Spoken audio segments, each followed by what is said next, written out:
There's a beast in Chinese myth that does the opposite of what every monster should do. It doesn't hunt the wicked.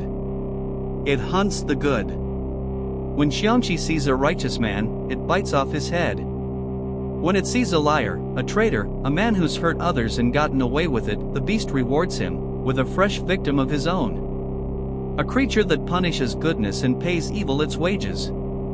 For 2,000 years, that was the most disturbing animal in the Chinese imagination, not because it was strong, but because it was wrong, morally and deliberately. Picture what that means.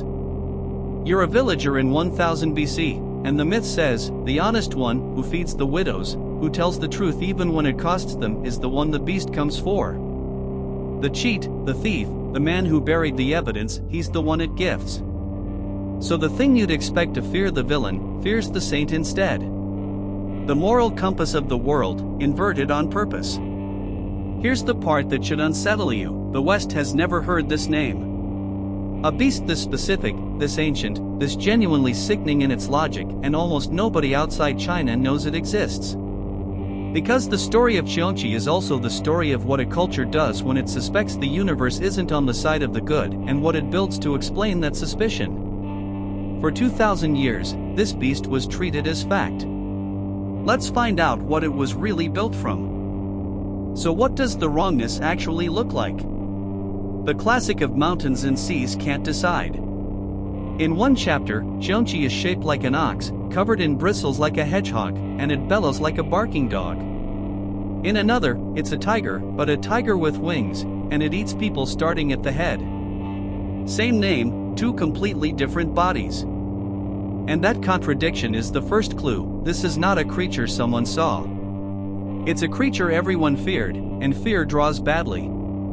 But the winged tiger version stuck. Imagine it, a tiger's body, low and heavy, with leathery wings folded along the spine like a bat's. Its fur is dark, the color of a bruise at dusk, near black with red veins under the skin. Its face is the wrong part, some say human, some say an animal's, twisted with malice. The teeth are the one detail every version agrees on: too many, too white, too ready. What's striking is how the description resists beauty. The phoenix is gorgeous. The dragon is majestic. Qiongqi is none of that. It's built to be disliked: coarse bristles, a heavy predator's gait, wings that promise it can reach you anywhere. The ancients didn't draw a magnificent monster. They drew a thug, and that tells you what they feared: not the sublime, but the cruel. The line that made children behave. It eats people, beginning with the head. From the top down, deliberately, as if the head, the seat of thought, of speech, of the decisions that made a person good or bad, is the part it wants first. Read one way, it's gore, the kind of detail ancient bestiaries loved. Read another, it's precise: the beast doesn't just kill you, it takes the part of you that was a person. The head is the prize. Think about being there. The stories say this thing drops from the sky on wings, lands in silence, and goes for the thinker first: the elder who settles disputes, the girl who speaks the truth, the boy who'd grow up just. It doesn't devour the crowd. It devours the conscience of the crowd, a community under a beast that removes its best people one head at a time. You can see why parents used it. Tell a child the monster eats the good, and the child learns: be quiet, be small, don't stand out as the one who's right. Qiongqi isn't just a predator. It's a lesson in not being noticed. And notice the pattern underneath. The beast's victims are defined by a moral quality: righteousness, not by weakness or chance. Most monsters eat whoever's closest. Qiongqi eats whoever's best. That single choice turns a scary animal into a statement that being good might get you killed. A darker idea than any claw. Now the part that should keep you up at night: it doesn't stop at eating the good. It rewards the wicked. The commentaries are explicit. When Qiongqi hears two people fighting, it bites the one who's in the right. When it hears of a man's loyalty, it bites his head off.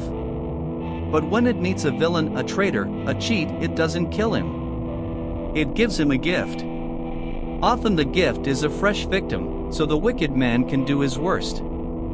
The beast doesn't just spare the guilty, it arms them, it pays them. Sit with that image, a monster that shows up at the door of the town liar, drops a bound stranger at his feet, then tears the head from the one man who'd testify against him. That is an inverted justice system, with teeth.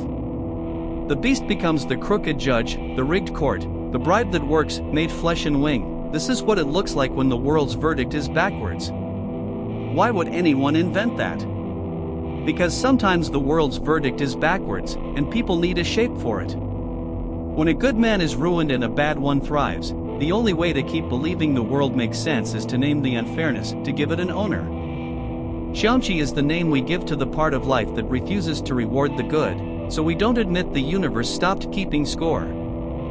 Zoom out, because Qiongqi is not alone. The later texts, the ones that turned folklore into government, list the four perils: Handan, Taowu, Taotai, and Qiongqi. And here's the turn that makes them matter: the sage king Shun didn't just fear them. He banished them. Exiled each to a remote border, to guard the edges of the world against outsiders. The beast that eats the good becomes the beast that guards the border. Even damnation got a job. But read closer, and the four perils were never just animals. The commentaries say they were men first, ministers, princes, rivals of the throne, so corrupt that rulers turned them into monsters and threw them to the wilderness. Qiongqi the man became Qiongqi the beast became Qiongqi the border guard. Mythology as a weapon: strip your enemy of humanity, give him claws, ship him to the frontier. Every empire that's demonized an opponent was writing a chapter of the classic of mountains and seas. So the beast that punishes goodness isn't only a cosmic joke. It's a political tool. Name your rival a Qiongqi, and you've already decided he deserves the wings and the teeth. The inversion isn't in the moral universe. It's in who gets to call whom a monster. And then the reversal that makes the whole thing spin. The same beast that eats the righteous is carved, in stone, onto Han Dynasty tomb doors, to protect the dead. On the funerary reliefs at Wuliang Shrine and elsewhere, Qiongqi crouches at the threshold, wings spread, mouth open, not to devour the corpse, but to devour the demons who'd come for it. The great inverted judge of the living becomes the loyal guard of the dead. The monster that punishes good becomes the thing that keeps evil out of your grave. Imagine a family 2,000 years ago commissioning that carving. They feared Qiongqi enough to put it on the door, but feared the chaos after death more. So they hired the thug. Gave the wolf the sheep's gate, because the wolf hates other wolves. At the tomb, the beast is inverted one last time. Its cruelty, pointed outward, becomes protection. Evil guarding against evil, the most dangerous thing you know, set to watch what you love most. There's a clean human truth in that. We've always used the thing we fear to fend off the thing we fear more. Step back, the justice-inverting beast is human, not Chinese. Every culture that noticed the good don't always win invented a shape for it. Persian myth has Angra Mainyu, the destroyer who twists creation on principle. Norse has the wolf Fenrir, bound because the gods knew he'd eat the world's order. Even the Christian Satan is, at root, the prosecutor, the one who tests and accuses the faithful above all. The West built the same fear, that the force opposed to good isn't random. It's targeted. It knows exactly which heads to take. And psychology hands us the modern version, the just world fallacy, our deep need to believe people get what they deserve. When a good person suffers, we scramble to blame them, because otherwise the world feels unsafe. Qiongqi is that fallacy with fangs, a beast that violently punishes the deserving so the cosmos stays fair in someone's story.